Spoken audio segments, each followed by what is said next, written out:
Hi friends, welcome to kitchen with family. இன்னைக்கு நம்ம பார்க்க போகிறது இன்ஸ்டன்ட் கூழ். இன்னைக்கு நான் எடுத்திருக்கிற பொருள் 6 ஸ்பூன் ராகி, 2 ஸ்பூன் கம்பு பவுடர், 1 கப் புளிச்ச தயிர். பாத்திரத்தில் மண் பாத்திரம் எடுத்திருக்கேன். 1 லிட்டர் தண்ணி ஊற்றிக்கோங்க. ராகி பவுடர் போட்டு கலந்துக்கோங்க. சூடாகணும்னு இல்லை, நம்ம நார்மலாகவே தண்ணி ஊற்றின பிறகு கலந்துக்கலாம்.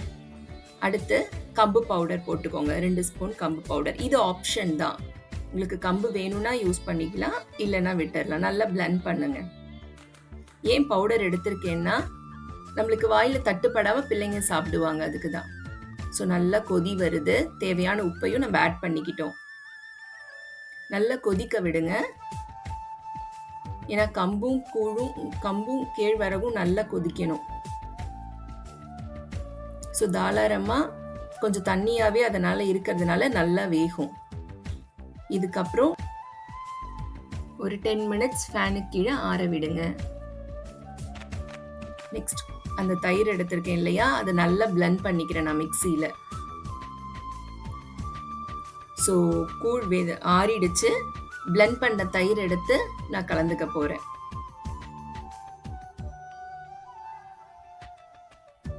தேவையான அளவு தண்ணியும் ஊற்றிக்கலாம். நீங்கள் உங்களுக்கு கெட்டியாக வேணும்னா தண்ணி கம்மியாக ஊற்றிக்கலாம். இல்லை நீங்கள் தண்ணியாக குடிக்கணும்னு நினச்சிங்கன்னா கொஞ்சம் தண்ணி அதிகமாக ஊற்றி உப்பு கொஞ்சம் அதிகமாக கூடுதலாக சேர்த்துக்கோங்க. ஸோ நம்மளுக்கு அழகான கன்சிஸ்டன்சியில் வந்திருக்கு கூழ். புளிப்பாக நல்ல டேஸ்டியாக இருக்கும். ஸோ ரெடி ஆயிடுச்சு. ½ அன் ஹவர்லேயே நம்மளுக்கு ஒரு அழகான கம்பங்கூழ் ரெடி. தேங்க்யூ.